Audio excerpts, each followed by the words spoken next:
Alright friends, while Bannerlord is back and better than ever, it's also harder to navigate the early stages of a campaign. The map is just crawling with hostiles, enemy archers are even more deadly than before, and many changes also make it more challenging to make money. Stop that. Who are In this short series, I'll show you how an experienced Bannerlord player navigates the early game, collects a bunch of dinars, and help you dominate.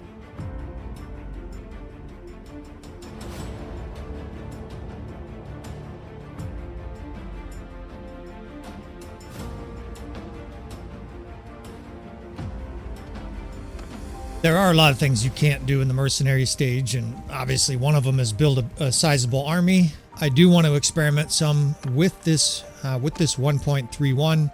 We want to continue to experiment with the diplomacy system. You can't do that as a vassal or as a mercenary. The Empress is right down here, so we should be able to pledge allegiance before we almost instantly take a city and then tell her to go F herself. And I think it makes sense, right? We can expand this this campaign. It's been very popular, this mercenary stage, but there's a lot of guys that want to see other things, and I have a few ideas with this series going forward. So we continue to be way over our limit for deserters, but you know, if you've been watching the series, we've also been smashing everything to pieces. Oh, hello. We've got the Sultan here looking mighty vulnerable with 387 troops. 387 is not going to do for him. Let's fire up an episode here since the battle is likely. Welcome back again, friends, to another episode of Tactical Enlightenment. Our YouTube channel is dedicated to all things Bannerlord related. Welcome back to our Afroed Mercenary series. I don't have a good name for it. We have this monster-looking badass Aserai Lord here. He's a thrower, right? This guy, in fact, if we can, we're going to recruit the Jawal. We are still a vassal. We're still a mercenary for the Southern Empire. In this episode, we're going to become a vassal because we want to expand a little bit on this campaign here. I did this initially to show some of the differences in gathering money with 1.3. We've now updated to 1.31. There's a few changes to the diplomacy system, a few changes in general coming. And I can't give you details, but there's more changes coming, right? We're hearing little things from Tail Worlds that there are changes coming to the game. So maybe this will go to 1.35 or 1.36 or whatever versions come out. We'll keep updating it. But right before I started this episode, oh shit, I'm going to get cornered here. I don't think the Empress will help. Help us. Whatever you do, don't attack here. Damn, the AI. We are getting cornered here. 61. We're probably better off fighting down here. 81, 460. We can handle 460, I think. We're healing up here. 33 injured. Right before I started this episode, we saw the Sultan here, and I was going to say he looked very vulnerable. Now maybe we look a little vulnerable. 32 injuries. Most of our companions are in good shape. But the power bar looks very doable here. They must have a mediocre army, and this is often the case with vanilla. We are running the RTS mod. Cross our fingers that it doesn't crash. The RTS mod has been mostly stable, but we have had a few crashes, so you probably see us save a little bit more than normal.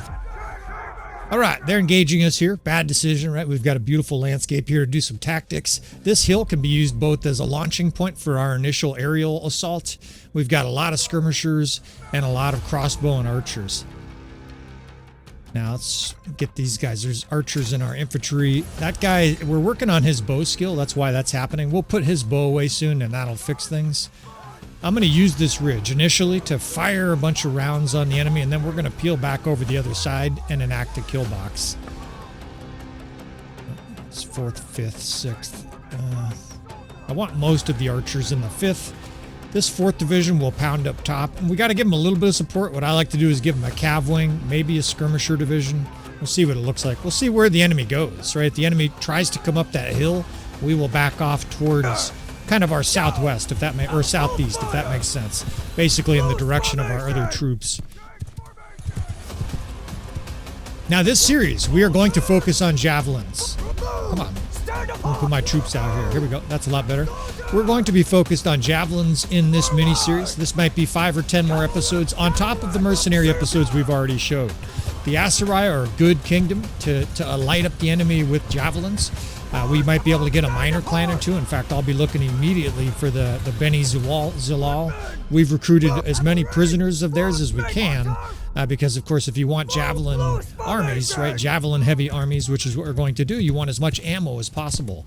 We don't have any Botanian units, right? There are no double quiver or double bags of Javelins in other kingdoms except the Beni Zilal and Lake Rats, besides the Botanians. So, we are going to trick out some of our companions for Javelins also. This is an early campaign, and I guess what I mean by that is maybe this is 6-7 hours into the campaign at most. We've been kind of doing a blitz run here, and we're going to continue to do that both for expediency, but also so that it's interesting and difficult. Almost everybody knows, an experienced player in Bannerlord, if you take your time, it just becomes so easy that it's not even entertaining. You guys are here for, at least partly for entertainment, I assume. Some guys are here to learn, maybe, pick up a tip or two. But a lot of guys just want to be entertained, right? And so we're going to try some difficult shit. Now, first of all, we've got a kill box here with a beautiful precept to it. We're going to be able to get archers on a blind spot to the enemy around the corner there with infantry. Split this 5th and 7th division, which is archers and horse archers. The enemy's boring in like mindless zombies, peasants out in front, and maybe you're starting to see the results of what people would do if they had to till the sunny fields for 16 hours a day, right? You charge headlong, and it's not bravery, right? These guys are very suicidal. 16-hour days, and you share your little hovel with your farm animals. They take a big shit at night, and you smell it for sure. Maybe I would run headlong into, archery fire as well. Let's pull these guys back. Now, this army is mostly infantry, right? Their archers, of course, are being kited out of range. So wherever their archers used to be are no longer in range. We've got this infantry all to ourselves.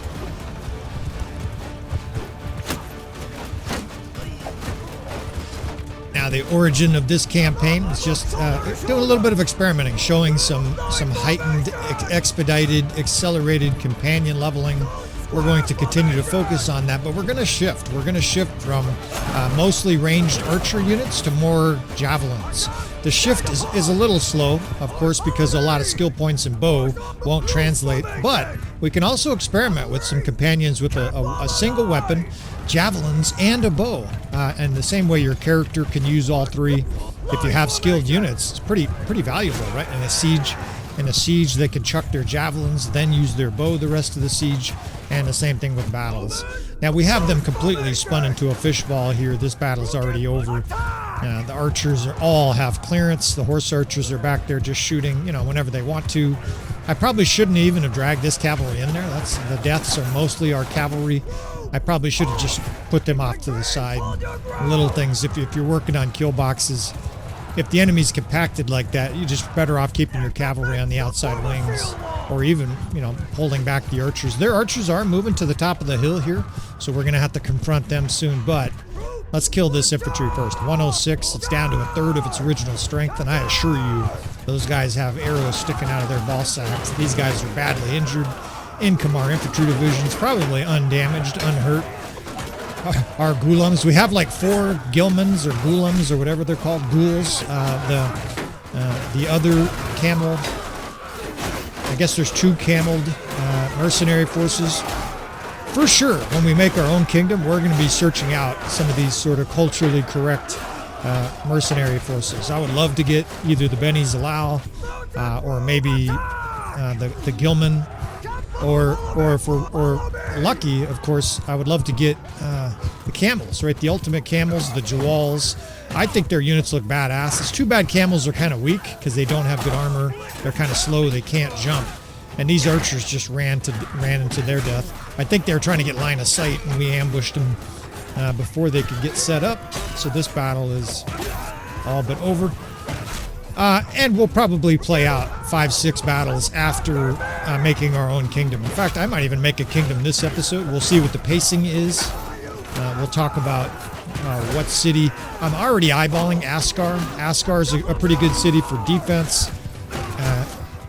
It's pretty close to where we are right now, and it's still in the possession of the Aserai. So I'm sort of playing through things in my head. If we go up to Regea right now and say, hey, we'd like to be part of your kingdom, immediately we would form an army and then go straight to Askar, presumably get awarded it because we don't have any fiefs, and live happily ever after here.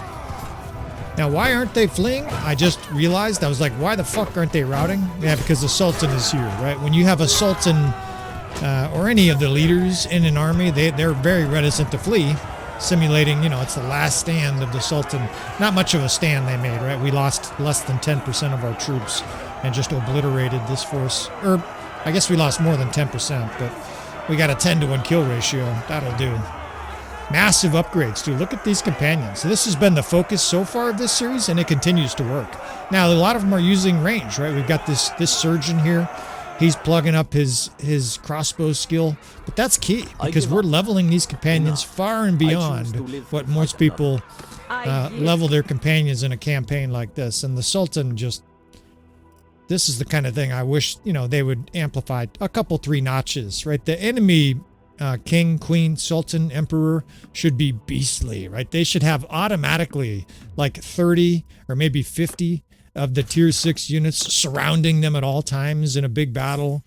They should have a much larger retinue and tougher army than that. They literally just went down like a sack of looters right there. They just got mauled, insta-died on our army, attacked us, right? They theoretically had the advantage and we tore them to pieces. Now this, nice little drop, but I can't do that, right? This guy's got his ripping beard.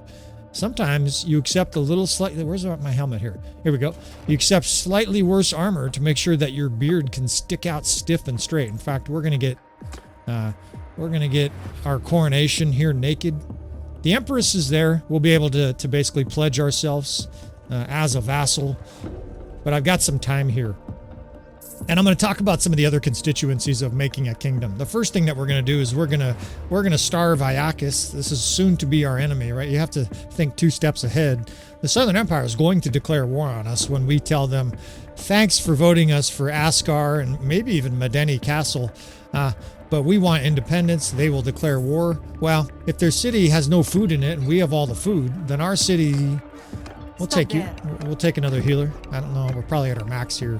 Okay, we're at our max. We'll try to get her at tier 5, clan tier 5. But you want to starve the enemy, right? So that their cities, let's sell everybody but the Sultan here. We'll keep his ass for ransom. Maybe they'll give us peace, right? Maybe when we break off into our own clan, if the Aserai declare war on us, we can say, well, we can roll the Sultan's head back to you, or we can have peace. What do you guys think? So here's what I'm talking about. We take all of their food. I don't care if the city starves because we're going to be at war with the Southern Empire, right? In fact, we might even siege this city. If it's starving, obviously we'll be able to siege it easier because very quickly we can deny those people food. It's a strange concept, but essentially the market has all the capacity for the food for a city.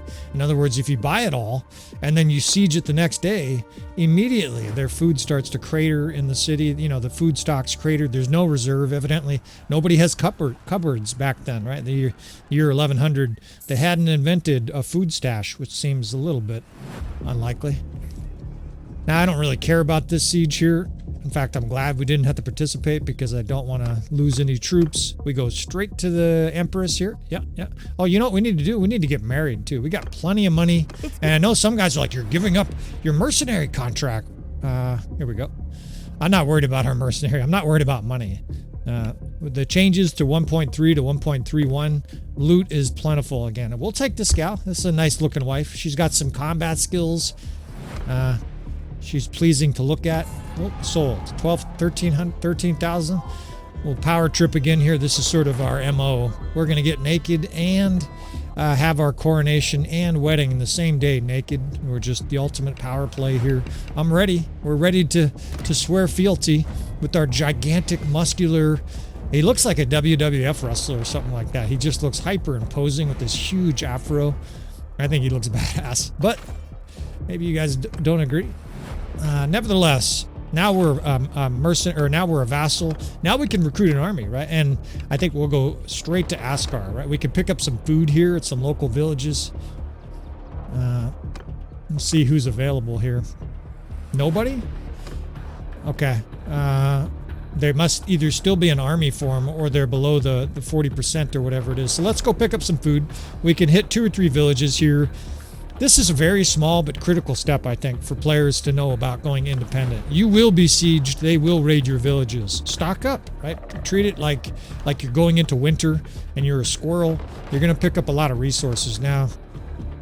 Okay, so these armies are, they're below 40%, which for some reason, I don't know why that's a rule. You cannot call armies to you below 40%. I suspect part of that is if you call them to you at 10%, they just get captured by looters on the way to you, right? They're really vulnerable. I'm not sure why. I wonder if we'll get voted for this. Okay, we are. I'm not thrilled about this, right? We're getting voted for this city. There is one good thing that's going to come out of it. Free troops, right? Now we can make player clan parties and tote them around, right? So we can make our wife carry some troops around for us, right? She's barefoot, pregnant, and carrying troops around in our army. Now it's already hemorrhaging. I think this is a bug. Other guys have mentioned this. I've seen this before. Look at all these boxes are correctly clicked. It's not above its limit. There should be no reason there should be deserters at this castle. Unless the castle's starving, which I can't imagine it is. I don't know what's happening here. We'll look at that a little closer. I mean, it seems like it should not be starving at this stage. And it seems also like we should not be getting deserters instantly on a castle we just took. Maybe this is a new feature that we haven't fully explored or understood, but I suspect this is a bug. Other people have noticed it. Your garrisons will just hemorrhage troops. Well, there's a way around it in the short term. You know what we're going to do? We're going to go take all the troops out of there. I can make at least 2 parties, maybe 3. Kind of depends on perks and whatnot. Clan tier. So I don't want to put the surgeon. I don't want to make the surgeon a party. He's our medicine dude, right? We don't really have any other good party leaders. In fact, besides the surgeon, everybody's trash. We'll just give this guy a bunch of troops so we don't have a bunch of deserters. There's our Beni Zalal. We have 10 royal guards of the Beni Zalal, just been stocking up prisoners. Those guys have 2 stacks of javelins, so hopefully we can use them to great effect in this series. And it's going to be interesting to see what kind of tactics we can do. I'm going to have a few archers in the army, but I'm going to purposefully put like our master archers. I think we have like 3 Fiend champions. We'll put them in the garrison and leave them there, right? Basically, sort of give up our archers voluntarily. A lot of guys know already that visit the channel that archers are too powerful in Bannerlord. Well, we'll try with like almost no archers, right? We may have some archers slip in through our companion armies and stuff like that, but our army is going to be definitively cavalry, maybe some horse archers, but primarily cavalry and javelin infantry. In fact, I'm going to largely ignore the palace guards, right? We'll probably have some palace guards, like I said. I'm not going to micromanage this on a high level. This is not a strict playthrough. Some guys are like, well, you're not obeying the rules. You know, you're not being, you know, you're cheating. You got archers. We're not going to worry about that shit too much. We're here to have fun, and we're here to explore a little bit what javelin tactics are possible in Bannerlord. Our main character is going to be a beast. He'll probably lead the 3rd division. We'll probably have a Jav Cav division. And right now, I'm just trying to recruit 5-6 armies to siege Askar. We don't need to get captured there, right? Have a bunch of Aserai forces loom up and capture us. So siege also goes faster if you have more troops. This guy's trapped. He's having a seizure. It's got some cool war paint. You know what? I think also we're going to start letting go all these minor clans. I don't need the money. I need the relation. See, we want to have some of these minor clans join us at a later point. Although initially we're not going to worry about it too much. Like if it's just our clan, we can handle whatever they throw at us. In fact, I'm looking forward to having some 300 versus 700 battles. And almost instantly, there's an Aserai army forming around here. All right, let's empty this of its good troops. We're going to give these to my wife. And our other army here, we can leave just some scuzz at the bottom. And I think let's go to Askar, right? We're now 80 over. Be able to give some good troops here to our player clans. We'll make an army with our wife here. Doesn't really matter what troops we give her. Here's how I view this. No matter what, we're going to get Askar, and here's how we're going to do that. I just realized it's the easiest way to do it. If you have no fiefs in Bannerlord, you're almost certainly going to get voted for the next one that is taken, right? Unless you're, I don't know, unless you have a terrible relations with Regea or something like that. As far as I know, it always has happened to me. So here's what we can do. Right before we siege Askar, we can give up Medeni Castle here, the one they just gave us. Now that we've stripped it of all its resources, I feel a little bit like Joe Pesci in Goodfellas, right? Where We've shaken down the bar owner for all his money. He's now hugely in debt, and now we can burn the bar down and make the guy disappear, right? We'll go dig a hole somewhere. We don't give a shit anymore about Medeni Castle, at least in the short term, right? Long term, it's probably a top 3 castle for defense, like in the whole game. It's unbelievably tough.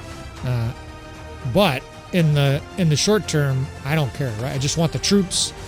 Before you go independent, the biggest 3 things you need are money, troops, and well-built companions and a main character, right? If you have those 3 things, then you're fine, right? This army that we have is 500, but even just our companions will have over 300, right? And be able to smash a lot of armies. Now here I'm doing this because I wanted to make sure that before we sieged Asgard, we sort of destroyed the next in line Aserai force, right? If we went and sieged Asgard right now, before we went and looked for this guy, I've literally been looking for this guy. You know, the enemy will make armies, right? After you destroy one, they'll make more. The delay in between it is variable, but I would bet we have a week after we destroy this force here that they're terrified and running before the next big battle, right? Basically, God, I can't catch this fucking guy. Come on. Here we go. Before the next army comes, we probably have a week, and we will seize that time and take Asgard. I don't really know what else we're going to do with this character. Maybe a little tactics or something like that. A little bit of caffeine here to make sure that we pulverize this force. I want to limit casualties here to like 100. Should be able to do that, no problem. We've got lots of cavalry now, 107 cavalry. And we're going to change things here. I don't know what these Imperials armies look like. We don't have any shock troops, but I bet they have some, right? So we're going to do the old 3 infantry divisions. The first is shield defense. The third will be, let's see, let's change this to shield. That should do it. Let's see what this 3rd division looks like. Yeah, see, good. 80% shock troops. Now, there's peasants in there because they don't have a shield. There's no way to get them out of there. So we'll deal with it, right? It's mostly shock troops, though, including the little peasants. They got their sickle, their little scythe. They'll swing their scythe overhead at the enemy. And we're going to be able to pair them. The 1st, 2nd, and 3rd division on this left side. As we often do, it's numerically from left to right. So 1st, 2nd, 3rd on that far side, 4th and 5th in the center, 6th, 7th, and 8th over here on the right. And I didn't look closely to see what kind of a force we're facing, but you know what? It doesn't fucking matter. This army's powerful. You know, we'll show battles like this because they're very likely to take a defensive position. And so I'll kind of give you my opinion and some tactics of what I do with defensive armies. We'll see what they do here. The motherfuckers are running straight at us. All right, well, let's set up some defensive lines here. I don't think they're going to attack us, but they sure look like they're coming. So we want to protect our shock troops, that division, that 3rd division, way in the back, because especially against the Aserai, they will get annihilated by javelins, right? As soon as the enemy cavalry come in, running 30 miles an hour, throwing javelins, your shock troops become shell-shocked, right? They're all on the ground, insta-killed by javelins. They are fucking charging us. Man, this is weird. You would think they would do defensive formation here. Although, I think I see what's going on here. The enemy's playing defense, but to get there, they have to run around these cliffs to the south. So they're like highly exposed, just trying to get to their location. Not sure that was the greatest decision. My javelin skills have eroded here. We're always fiddling around with a mouse. Sometimes I play at work on a different mouse than I play at home. I'm at home right now, and I feel a little bit drunk, but it's not going to matter. Eventually, we'll dial this shit in, smooth the skirmishers up. The 3rd and 6th here can charge and fire against all of these cavalry coming in here. These guys are going to get smoked. The 8th division is behind me. That's the division that Rage is going to lead most of this campaign. I can't believe I call him Raj. I've been telling you guys for 7 episodes that his name is not Raj. It's Rage, damn it. Get it right. All right, so our skirmishers annihilated those cavalrymen. They're just melted. Let's move the 6th and 8th in behind the enemy here as they come down into this bowl. It's kind of too tight in here. I feel very claustrophobic. I'm not actually claustrophobic in real life, but as a tactician right now, I can tell you the units are too tightly packed here for me to do what we want to do. If we had more space, this would be a lot more effective. So the 8th and the 6th are now going to be moved behind the enemy. They have javelins. The enemy's going to get hammered in the back by javelins. The 1st, 2nd, and 3rd are over here on the left. And unfortunately, I don't really have the space to kite properly, so the enemy's kind of boring in on them. But we're going to be able just to sandwich the enemy now. First, second, third, sixth, eighth, with the archers shooting right between them. And the enemy is going to insta-die here. It's a lot of infantry, but it doesn't matter at all.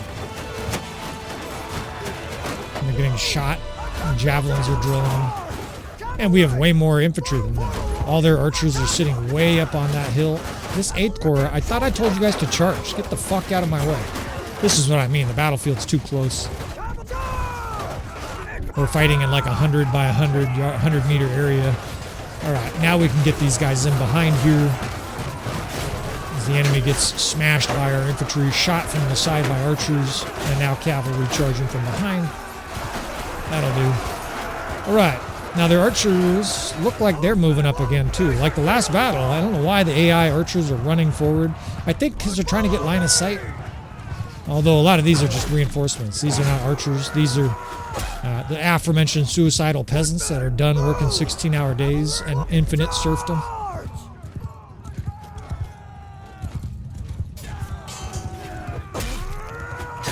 I mean, it does help a little bit when you think of the medieval era when it comes to the quality of life of citizens in most countries. Not everywhere is the same, of course, but most countries there's relative freedom, relative economic freedom, and what I mean by that is you are free, you know, to work at McDonald's the rest of your life, or you are free to try to pursue, you know, a more wealthy lifestyle. Obviously, it's very difficult still. Capitalism is far from perfect, especially in the United States, right, where we have an oligarchic form of capitalism.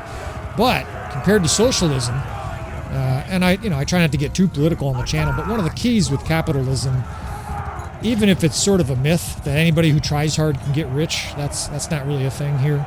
There's another 15-to-1 kill ratio massacre. Look at our army. That's what is that, a 25 to, I don't know what it is. It was an enormous kill ratio, 5, 20, something like that. I give up. You know, the thing about capitalism is if you can get rich, as opposed to communism where you can never get rich, you can never obtain status or wealth or whatever it is, right? You can never feel like you have achieved. In capitalism, it may be hard to achieve those things, but you're much more likely to try, right? If you can actually achieve it. So the bottom line is that I always advocate some form of capitalism in whatever system people are talking about.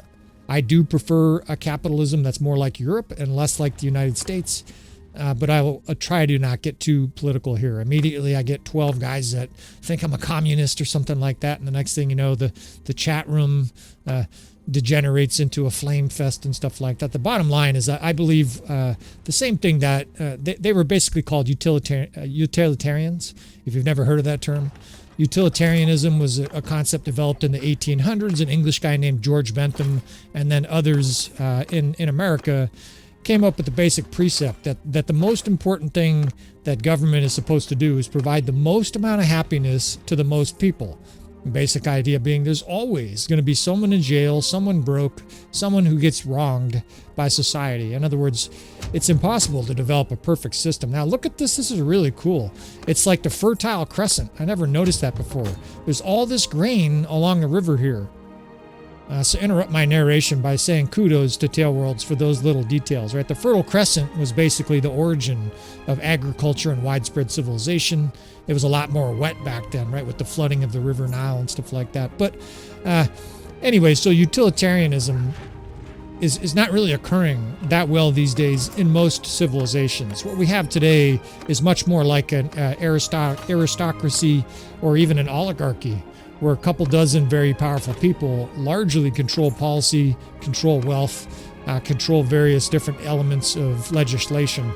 That's very much the case when you have people like Elon Musk, who's brilliant, but a little bit crazy too, who effectively have millions of supporters that will largely vote and support his concepts, right? Even if that means buying worthless, no offense, worthless meme coins.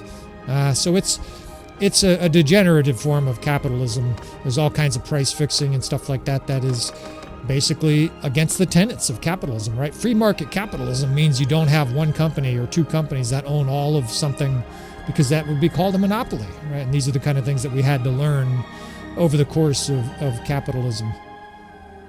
Most countries are veering this direction, and capitalism has a tendency to do that, right? Unless you have regulation and restrictions to how much people contribute to politics, to how much control rich people have in society, they will exert much more larger proportion of it than you can with your single vote, right? They will get out there and pay media companies to back their ideas. They will buy. Elon Musk's a good example. The dude owns X, right? With millions, tens of millions of people who use it every single day. You don't think he has control over the algorithms, Mark Zuckerberg, et cetera, et cetera.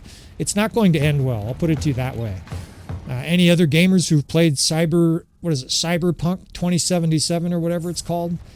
That is not too far from where we're probably headed without a lot more control over the ultra rich, because it's a sickness and they start to basically lose their moral compass.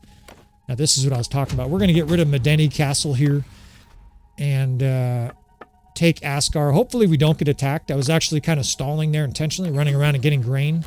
It serves two purposes. We want the food, but I also wanted Medeni Castle to be sieged. Now we can get rid of it, right? It's basically a bad asset. We're a bank. We're writing it off of our books. Someone else can take it. It's a bad B- tranche of securitized mortgages, right? We'll get rid of our bad assets here, and we should get voted Askar. It's a very high likelihood. So again, it's an endless debate. How much money should people be able to have? I believe people should be able to obtain great wealth. The bottom line is there needs to be some sort of limitation to the power that wealth can grant those people. Otherwise, you're going to get massive oligarchy. If you never heard of that term, it basically means a country where theoretically it's democratic, but really it's run by ultra-rich people. Russia's a good example. Russia, Putin's the ultimate oligarchy, right? The guy's probably worth 500 billion, a trillion, right? He just has control over everything. All right, so this should be a run-of-the-mill siege unless we get attacked, but we want to minimize casualties for two reasons. First, obviously, I'm probably going to declare independence as soon as we take this city, as soon as we're voted it, right? Of course, if we don't get voted it, we'll have to move to the next city, but probably right away. So we're going to need those troops to fight. We're going to have to fight almost immediately. In fact, it's spring 4. We'll probably have big battles by spring 14. Right?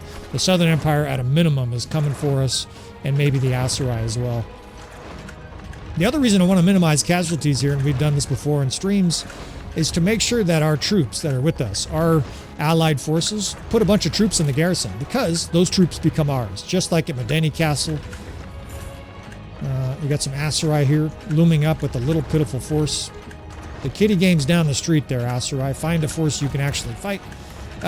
You want your vassals dumping a bunch of troops in this situation, because it's hard to acquire 300 or 400 troops. We're going to have combat. This way we can have a decent-sized garrison, kind of cherry-pick the troops we want from the city, and then use the troops that the enemy just gave us and put into our city to go smash the enemy. It's kind of a beautiful swing and twist of events. Now we've got one wall almost down. I'm going to just siege till that wall is down. We've got a ram. Okay, the wall is down. We'll do a little save here, because sometimes siege is like the most vulnerable to crashes with the RTS mod. I don't actually want to recruit prisoners. I like to just keep a cache of 10 or 15 prisoners, because if you're attacked in a battle where maybe you're cornered by 1,000 and you have 300, it's nice to be able to add those 12, 15, 20 prisoners, above and beyond your normal limit cap. All right, so the hole's on the left here. That's maybe suboptimal because the ground around it is very steep and tilted. But this should be a smashing siege. Yeah, so, I don't want to scare people in America saying, Cyberpunk 2087 or whatever it's called, 2267? I can't remember the year. It's basically well into the future. And if you don't know the premise, the idea is that there's been essentially a war between different companies, not countries, but companies, where they went to war, presumably over control of politics and whatnot and money. And the world is a much messier place, right? There's all kinds of apocalyptic villages, and then there's big city centers where those corporations are still flourishing. And the game presents I think, a fairly realistic view of what is likely to occur in civilization without some kind of change in understanding and acceptance of capitalism. Capitalism, great. Capitalism motivates, capitalism causes innovation. But all you have to do is look at the peak and untended, unregulated capitalism of the early 1900s to know that it must have some sort of oversight. Otherwise, you get kids working 16 hours a day in factories and massive slums in every city, right? All you got to do is go study the history of capitalism to understand if it's just completely laissez-faire. Right? The laissez-faire is a French term that came from Adam Scott, one of the original proponents of essentially free market capitalism. I didn't mean to have this economic rant, but I'm caffeinated. These kind of things happen, and I'm a student of history, economics, philosophy, music, a bunch of other bullshit. We're just going to ramble here. And by the way, the initial utilitarians, they started out as free market folks, the Benthams. They were all the original term for liberal. And eventually they came to believe that you must have some sort of support from the cities. Otherwise, you will just have 5%, 10%, 2% of the people have all the resources, and then you have giant squalor slums. And they were growing up in England in the 1800s, where it was at its peak, full of destitute orphans and ultra poor people everywhere. And capitalism starts to suffer, right? It's ironically, the bottom line is that capitalism depends on basically a middle class. Capitalism depends on the ability of its people to buy shit for it to succeed. And if everybody's broke, like the 1920s and 30s, well, you get a depression. That's exactly why that shit happened. So whether it's Adam Scott or whatever, laissez-faire, the reason they wanted laissez-faire, again, that effectively means capitalism where the markets are free. No such thing as price fixing, no alterations to the minimum wage, no adjustments basically from government. Basically, they were the original sort of libertarians when it came to fiscal. Absolutely no control by the government, no stopping monopolies. And laissez-faire, basically, it's a French word. I believe it means let it be or leave it alone, right? Let us do it. Which is essentially the merchants telling the diplomats, the kings back then, Louis XVI, shut the fuck up. We know what we're doing. Quit doing all this tariffs and stuff like that. Let the free market work. And whether it was Necker or a bunch of other economists, damn it, I get stuck this guy is so big, he gets stuck. His horse is extra big or something.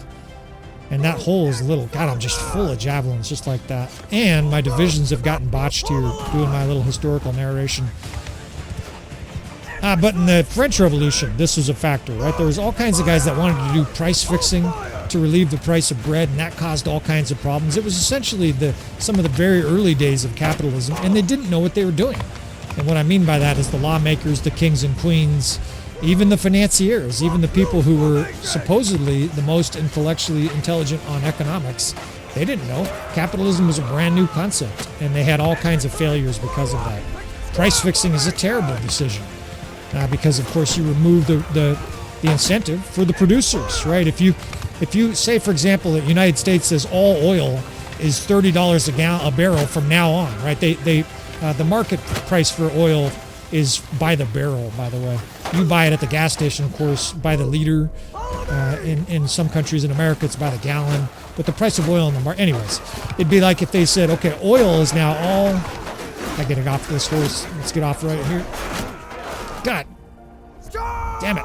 Well, doesn't really matter. We've got a huge breach there, and I'm more interested in finish my narration here than taking this city. This city's blasted anyways. Now that we've got 200 guys through that hole, it's going to be quick, short, and sweet. So if that happened, it's pretty simple to think about what would happen. If you told all the producers of oil, right, these people that are drilling, looking for more oil to add to their output, and all of a sudden you limited the price to a third of what it is today, they would stop. They would stop producing. And of course, when that happens with things like food, you get all kinds of famine, you get all kinds of economic disruption. That's precisely what did happen during the French Revolution. Guys that were making bread, all of a sudden there was price controls on it, and they're like, fine, I won't make bread. And the next thing you know, people are starving. So there are tenets of laissez-faire that are critical for a capitalistic system to work correctly. And one of them is obviously you don't want to have price fixing. Price fixing, again, just to clarify, is where the government says, this is the price, right? The price for a loaf of bread is 2 sous. Or the price for an American gallon of gas is $1 a gallon. The oil companies have a disaster on their hands, right? You want to have some free market. However, you also don't want the citizens just being ground into the dust by corporations that control everything, and then all of a sudden you have no middle class to buy the oil in the first place, right? So there's all kinds of complexities to an economy, and we're still debating back and forth with it today in most civilizations, right? Whether it's Europe, whether it's United States, whether it's Venezuela with full-on communism, socialism down there. The debate goes on. And by the way, nothing I'm saying here is empirical. I'm not saying the truth. It's not like some dude playing Bannerlord knows the absolute perfect financial system. I'm just sharing my opinions on it based on a lot of study, based on a huge amount of studying history and things like capitalism, Adam Smith, etc. Now, this is a new one. Hammer of the Sun. Interesting. These guys are getting drunk. Let's just let them get drunk. I don't care if we're disorganized. I don't want them getting killed. We're not going to fiddle around with the events too much unless you guys pop up in the comments saying, hey, I want you to do lots more events. And let's see if we get Aserai. I'd be shocked if we didn't get Aserai because we don't own any fiefs. We'll take this guy for sure. The hyenas are usually good javelin throwers. Come on, dude. We're still not at clan tier 5.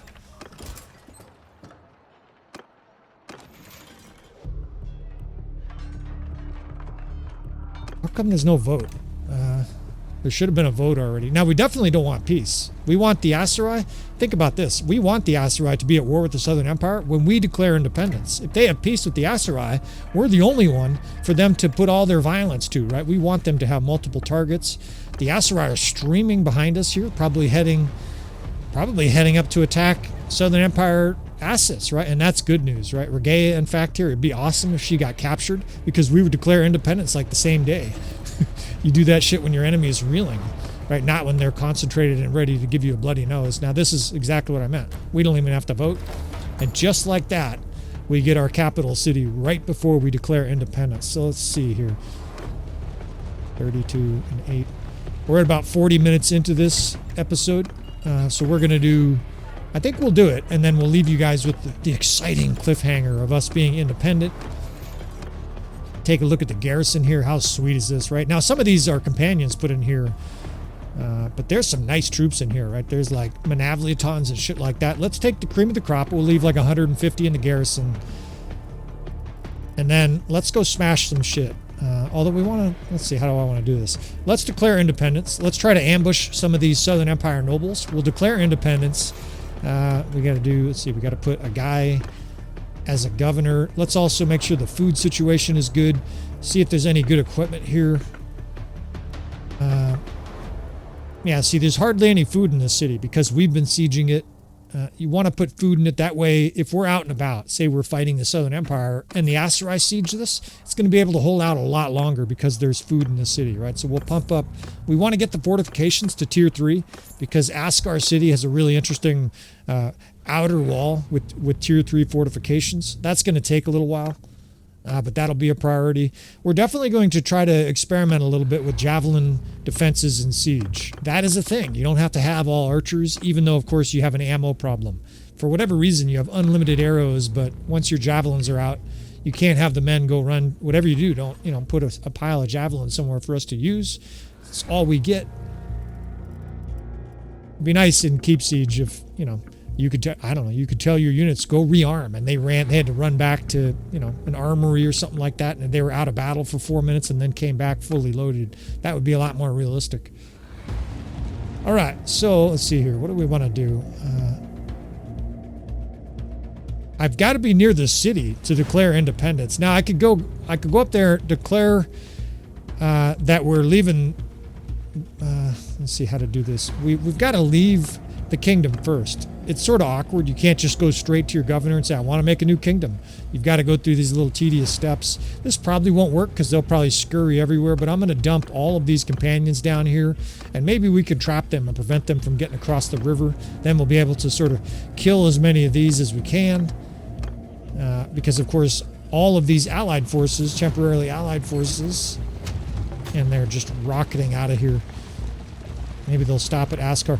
They will potentially be enemies here. Well, they're potentially going to be. They're going to be enemies, right? We're going to make our kingdom here. Go to the governor. Doesn't really matter who we put in here. We're just going to grab them a second later. Go back in here and say, all right, let's make the Empire of the Sun, right? We've got this Aserai force down here. We've got a giant Afro badass main character, and we do. What's this? Oh, you know what's going on here? We gotta leave. We gotta leave the kingdom here first. Trade agreement. Yeah, let's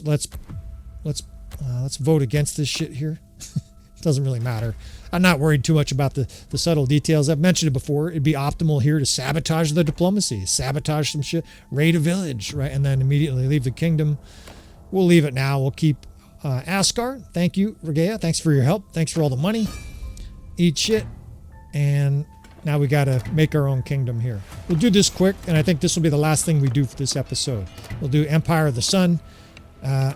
And, you know, hopefully there's 4, 5, 6, 7 episodes. It largely is up to you fellas, right? The bottom line is if you see an episode I made last week and it has 600 views, there's a bar. There's a standard now to the channel. If I don't get a couple thousand for most videos, I can just tell there is other content that'll be more popular. So we've got our new kingdom here. We can pump up a new banner. The banners are really lacking. You don't have the ability to make your flag different colored here. You for sure should be able to make your flag whatever color you want right here, right? For some reason, we're stuck with this orange color now, I think, for the rest of the campaign. If you guys know differently than that without using mods, let me know, because I would love to know. None of the colors for the sigil are really what I want. I want like a red or a bright orange sun. I would love to have sort of a light purple flag, almost Southern Empire style. But I think because we're Aserai culture, we get sort of this amalgamated sun here. Whatever. Doesn't matter too much. And we trapped a few of these Southern Empire forces, but a lot of them scurried away. And shit, this guy's got too small an army to join. We got to talk to this guy in the city. He should be here in the city, right? Yeah. Okay. Let's fill this guy full of troops so he can add our army. And next episode, right, we're going to go look for trouble. We're going to go look to punch Regea in the nose. We're certainly going to have some interesting battles in this campaign. This is as fast as you can play a campaign. What I mean by that is we just took this city, we just became a vassal, and we're instantly declaring that we're independent. Normally, this is not something I advise. We may lose, right? We may get our teeth kicked in here, but we're still going to have fun trying. And ultimately, there's no worries, right? No stress, no worries here. If we declare peace with the Aserai, we can run up there and attack Regea, right? This is going to be interesting. We also need food, though. We need more troops. Where the fuck is this army? Did he go back in the city?